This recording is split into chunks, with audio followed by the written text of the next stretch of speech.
నమస్తే welcome to our channel. Chandrababu Naidu నిన్న తన క్యాబినెట్లోనే మంత్రులకు శాఖలను కేటాయించిన విషయం మనందరికీ తెలిసిందే. ఇందులో భాగంగా మరి ఎప్పటి నుంచో చర్చించుకుంటున్నటువంటి ఎంతో ఉత్కంఠ రేపినటువంటి మరి పవన్ కళ్యాణ్ గారికి ఎలాంటి శాఖ ఇవ్వబోతుంది అన్న దానికి కూడా నిన్నైతే తెరపడింది. మరి ఆయనకు 4-5 శాఖలను కేటాయిస్తూ మరి చంద్రబాబు నాయుడు అయితే మరి విడుదల చేసిన పరిస్థితి. ఈ నేపథ్యంలోనే మరి దీన్నే అదునుగా భావించిన వైసీపీ దీనిపై దుష్ప్రచారానికి తెరలేపింది. మరి పవన్ కళ్యాణ్కు హోంశాఖ ఎందుకు ఇవ్వలేదు అంటూ ప్రచారం మొదలుపెట్టింది. మరి ఇప్పటికే ఎన్నోసార్లు పొత్తును విచ్ఛిన్నం చేసేందుకు కూడా వైసీపీ ట్రై చేసి ఫెయిల్ అయిన విషయం కూడా మనందరికీ తెలిసిందే.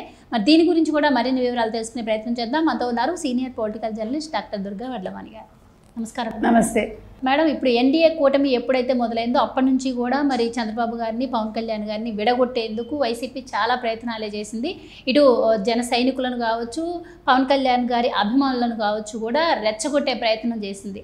ఈవెన్ కాపు సంఘాలను కూడా రెచ్చగొట్టే ప్రయత్నం చేసింది. అయినా కూడా ఎక్కడా కూడా వాళ్ళిద్దరి మధ్య గ్యాప్ అనేది రాలేదు. అలాగే పొత్తుకు తూట్లు పొడిచేటట్టు కూడా ఇద్దరు ఎక్కడ ప్రవర్తించలేదు. సో ఇప్పుడు చూస్తే మరి అనుకున్న దానికంటే ఎక్కువగా పవన్ కళ్యాణ్ గారికి చాలా శాఖలనే కేటాయించారు చంద్రబాబు గారు. అయినా కూడా దీనిపైన కూడా మరి ఈ శాఖ ఎందుకు ఇవ్వలేదు, ఆ శాఖ ఎందుకు ఇవ్వలేదు అని చెప్పి వైసీపీ ప్రచారం మొదలుపెట్టింది. సో ఎలా చూడొచ్చు అంటారు? అసలు ముందు వైసీపీకి మాట్లాడే హక్కు ఎక్కడుంది? నెంబర్ 1. నెంబర్ 2, చంద్రబాబు నాయుడు గారు తెలుగుదేశం జనసేనని ముఖ్యంగా పవన్ కళ్యాణ్ని చంద్రబాబు నాయుడు గారు వెన్నుపోటు పొడిచారు అనే ఆరోపణ వాళ్ళు చేస్తున్నారు. వీళ్ళకి తెలియని విషయం ఏంటంటేనండి, మొన్న స్పెషల్ కుర్చీ వేస్తే తీయించేశారు చంద్రబాబు గారు. అందరం సమానమైన ఉప ముఖ్యమంత్రి పదవి ఈయన ఒక్కళ్ళకే ఇచ్చారు. గతంలో లాగా ఇద్దరికి ఇవ్వలేదు. అంటే నా తర్వాత ఇతనే పవనే అని ఒకటి చూపిస్తున్నారు ఆయన. ఇవాళ అంతకంటే ముందుకెళ్ళి ఇప్పుడు ప్రతి కార్యాలయంలోనూ 2 ఫోటోలు పెట్టమన్నారు. ఇంక ఇంతకు మించి ఏం కావాలండి? ఇక్కడ వెన్నుపోటు ఎక్కడుంది? అంటే చంద్రబాబు లాంటి ఒక వ్యక్తి 40 ఏళ్ల రాజకీయ అనుభవం, 30 ఏళ్ళుగా ఆయన అన్ని రకాలుగా ఒక ముఖ్యమంత్రిగా, ఒక ఎమ్మెల్యేగా ఇన్ని రకాలుగా పనిచేసిన వ్యక్తి ఈరోజు తన స్థాయిని తగ్గించుకుని, నిజంగా చెప్పాలంటే అవసరం లేదు కానీ పొత్తు ధర్మాన్ని ఆయన పాటిస్తున్నారు. అది ప్రతి ఒక్కళ్ళు గుర్తుపెట్టుకోవాలి. ఇది ఒక సంస్కారం. అంతేగాని ఈరోజు మనం అనుకున్నాం, మొన్న వాళ్ళు ఢిల్లీ వెళ్ళినప్పుడు కూడా ప్రతి ఒక్కళ్ళ చూపు వీళ్ళ మీదే ఉంది. అంటే పొత్తులో ఎలా ఉండాలి, కలిసికట్టుగా ఎలా ప్రయాణం చేయాలి, ఎలా మనం గెలవాలి అనే దానికి వీళ్ళిద్దరూ తార్కాణం. కృష్ణార్జునులా అనుకోండి, అట్లా ఆ రకంగా వీళ్ళు ఉన్నారు. ఎందుకంటే ఈరోజు పవన్ కళ్యాణ్ కూడా సినిమా పరంగా ఆయనకు అనుభవం ఉంది కానీ రాజకీయాల్లో 10 ఏళ్ళుగా రాజకీయాల్లో ఉన్నప్పటికీ ఆయన ఏమీ ఎమ్మెల్యే కాదు, ఏది కాదు. ఆయనకు అటువంటి అనుభవం లేదు. అయినప్పటికీ 5 శాఖలు ఇచ్చారు ఆయనకి. అటవీ ఇచ్చారు, పర్యావరణం ఇచ్చారు, తాగునీరు ఇచ్చారు, తర్వాత సైన్స్ అండ్ టెక్నాలజీ ఇచ్చారు, పురపాలక గ్రామీణాభివృద్ధి ఇచ్చారు. ఎందుకు ఇచ్చారు? ఆయన హోమ్ ఆయనకి ఇస్తారని అందరూ అనుకున్నారు కానీ ఆయన ఇష్టపడి కోరుకున్న శాఖలు ఆయనకి ఇచ్చారు. ఆయన వ్యవసాయం ఆయనకి ఇష్టం, ఆయనకి పర్యావరణం ఇష్టం, అటవీ ఆయనకి ఇష్టం. ఎందుకంటే అరకు వెళ్ళినప్పుడు అక్కడ నీళ్ల పరిస్థితి చూసి ఆయన చలించిపోయాడు. కాబట్టి తాగునీరు మీద శ్రద్ధ చూపిస్తున్నాడు ఆయన. సో అలాంటి వాళ్ళకి ఏ శాఖలు ఇవ్వాలో అది చూసి చంద్రబాబు నాయుడు గారు ఇచ్చారు. దానివల్ల ఏమవుతుందంటే గ్రామీణాభివృద్ధి శాఖలో ముందు అక్కడి నుంచి ప్రక్షాళన మొదలైతే ఈ 5 ఏళ్లలో జరిగిన అవకతవకలు, ప్రజలకి వాళ్ళు ఏ రకంగా సేవ చేయలేదో గమనించి అవన్నీ చేశారనుకోండి పవన్ కళ్యాణ్, అప్పుడు రాష్ట్రం బాగుంటుంది. ముందు తాగునీరు చాలా ముఖ్యం. మనిషికి నిత్య అవసరాల్లో ముఖ్యమైనది నీరండి.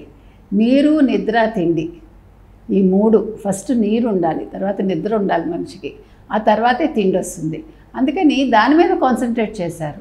ఇప్పుడు ఆయన అన్నీ కూడా పర్యావరణం ఆయనకి ఇష్టం ఉంది, సైన్స్ అండ్ టెక్నాలజీ అంటే యువతకి ఏం కావాలి దాని మీద కూడా దృష్టి పెడతాడు ఆయన. ఇలాగా ఆయన ఏమేం కావాలో కోరుకున్నాడు. కాబట్టి ప్రతిపక్షాలు మాట్లాడకూడదు నెంబర్ 1. నెంబర్ 2, అసలు ప్రతిపక్షాలకి మాట్లాడే అధికారం కూడా లేదు. వై? బికాజ్ ఏ రోజైతే పవన్ కళ్యాణ్ గారు తెలుగుదేశంతో చేరాలనుకున్నారో ఆ రోజు నుంచి వాళ్ళిద్దరిని ఎలా విడదీయాలి అనే దాని మీదే వాళ్ళు దృష్టి పెట్టారు తప్ప మనకెందుకు, సరే వాళ్ళ పొత్తులు వాళ్ళ ఇష్టం, మనం మన పని మీద కాన్సన్ట్రేట్ చేద్దామని ఏ రోజు వాళ్ళు ఆలోచించలేదు. ఈ రోజు కూడా ఆలోచించట్లా. ఇప్పుడు వాళ్ళకి నిద్దట్లో కూడా ఉలిక్కి పడుతున్నారు వాళ్ళు. అప్పుడు ఉలిక్కి పడ్డారు, ఇప్పుడు ఉలిక్కి పడుతున్నారు. అప్పుడు గెలవాలని అనుకోకుండా వాళ్ళు ఎంతసేపు చంద్రబాబు నాయుడిని తలుచుకుని నిద్రపోలేదు. ఇప్పుడు చంద్రబాబు నాయుడిని, జనసేన పవన్ కళ్యాణ్ని తలుచుకుని ఇప్పుడు నిద్రపోవట్లా. అంటే వాళ్ళకి జీవితకాలం నిద్ర ఉండదు వీళ్ళు ఇలాగే ఉన్నారంటే. కాబట్టి వీళ్ళు రాజకీయ సన్యాసం చేస్తే చాలా మంచిదండి. ఎందుకంటే వాళ్ళ పనులు వాళ్ళు చేసుకుంటారు, కార్యకర్తలు కూడా బాగుపడతారు. ఇలా పనికిమాలిన నాయకులతో ఉండి వాళ్ళ జీవితాలు నాశనం చేసుకుంటున్నారు. పవన్ కళ్యాణ్కి ఏమి ఇవ్వాలో ఏమి ఇవ్వకూడదో చంద్రబాబు నాయుడు గారికి తెలుసు, ఏం తీసుకోవాలో ఏం తీసుకోకూడదో జనసేన పవన్ కళ్యాణ్ గారికి తెలుసు. కాబట్టి అది వీళ్ళకి సంబంధం లేదు. ఇంకొక విషయం, రోజా గారు ఎప్పుడైతే అసెంబ్లీ గేటు కూడా తాకనివ్వనంది కదా, అసలు వీళ్ళు ఎవ్వరికీ మాట్లాడే హక్కు లేదండి. ముందు నీ బతికేంటో నువ్వు చూసుకో. నువ్వు తెల్లారులేసి ఇవాళ కూడా ఏమంటుందండి, మేము అన్నీ మంచి చేసాము, మేమేం తప్పు చేయలేదు, మేము తలెత్తుకుని తిరగగలం, మేము ప్రజల్లోకి వస్తాం. దేనికి వస్తావు నువ్వేం మంచి చేసావు? నీ నగరికి వెళ్ళి ఒక్కసారి నీ పరిస్థితి తెలుస్తుంది నీకు, అంతే కదా.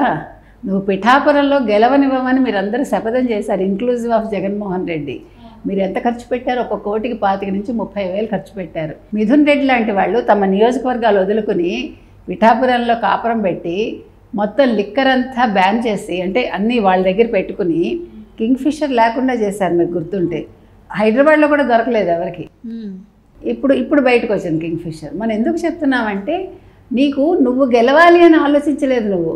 ఇప్పుడు దేవుడు ప్రత్యక్షమయ్యా, ఇప్పుడు ఇద్దరు తపస్సు చేస్తూ ఉంటారండి. దేవుడు ఫస్ట్ పక్కవాడికి ప్రత్యక్షం అవుతాడు. బాబు నీకేం కావాలంటే ఆయన కోరుకున్న దానికి డబల్ కావాలంటాడు. సో ఫస్ట్ వాడి దగ్గరికి వెళ్తాడు. అప్పుడు ఆయన దేవుడు వెళ్తే నీకేం కావాలంటే నాకు 1 కన్ను పోవాలంటాడు. ఎందుకంటే వాడికి తెలిసి వీడి సంగతి. అప్పుడు వీడికి 2 కళ్ళు పోతాయి. ఇప్పుడు అలా ఉంది వైసీపీ వాళ్ళ పరిస్థితి. వాళ్ళకి అసలు ఏం కావాలో వాళ్ళకి తెలియదు. అయ్యో మనం గెలవాలి, మనం ప్రజల మన్ననలు పొందాలి, ప్రజలు ఓట్లు వేయాలి అని ఏ రోజు ఆలోచించలేదండి. అవినీతి, అధికారం, తర్వాత అక్రమాలు, తర్వాత దౌర్జన్యాలు, కొట్టడాలు, తిట్టడాలు, కేసులు, బెదిరించటాలు, వాళ్ళు చేసింది 5 ఏళ్లలో ఇదే. అసలు మనుషుల్ని ఎక్కడ తీసుకెళ్ళి ఏం చేస్తారో కూడా ఎవరికీ తెలియదు. సో వాళ్ళు పిఠాపురంలో ఎంత ఓడించాలనుకున్నారో జరగలేదు. ఇందాక మీరు ఇంకో మాట అన్నారు, కాపుల్ని విడగొట్టాలని చూశారని. ముద్రగడ లాంటి వాళ్ళు బలయ్యారండి. ఒక సీనియర్ నాయకుడు ఎందుకు వెళ్ళాడు? ఆయన ఏంటి అవసరం? ఈ వయసులో డబ్బు కావాలా నీకు పదవి కావాలా? నువ్వు ఈయనతో ఉండుంటే ఈరోజు వీళ్ళందరూ కూడా ఎంతో ఉన్నత స్థానంలో ఉండేవాళ్ళండి. అంటే ఇది కూడా నన్ను అడిగితే పవన్ కళ్యాణ్కి మంచిదైంది. ఎందుకంటే ఈ సీనియర్స్ని పెట్టుకుని పని చేయలేడు ఆయన. వీళ్ళు ఏటికి తీసేవాడు ఒకడు, కోటికి తీసేవాడు ఒకడు అంటారు. అలాగా ఒకడు ఒక కాలు పెడుతుంటే రెండో వాడు కాలు లాగేస్తాడు. అందుకని హరిరామ జోగయ్య గారు వెళ్ళిపోవటం మంచిదైంది, ముద్రగడ పద్మనాభరెడ్డి గారు వెళ్ళిపోవటం కూడా మంచిదే అయింది. అంటే దేవుడు అన్నీ మంచి చేస్తే ఇలాగే చేస్తాడనమాట. మన టైం కలిసి రావటం అంటే అదే, కలిసి వచ్చే కాలం వస్తే నడిచి వచ్చే కొడుకు వస్తాడని వీళ్ళందరికీ కలిసి వచ్చింది. కాబట్టి ఈరోజు పవన్ కళ్యాణ్ వీళ్ళు ఎంత రెచ్చగొట్టినా రెచ్చిపోకుండా అలాగ కష్టపడి పనిచేశాడు. చంద్రబాబు నాయుడు గారు 74 ఏళ్ల వయసులో ఆయన ఎండనక కొండనక తిరిగాడు. ఆయన ప్రజలకి కావాల్సింది చేస్తా అన్నాడు. నిన్న 5 ఫైల్స్ మీద సంతకం పెట్టాడు ఆయన. కాబట్టి జగన్మోహన్ రెడ్డికి ఇంకా జీవితంలో మళ్ళీ పార్టీ కోలుకుంటుందని నేను అనుకోను.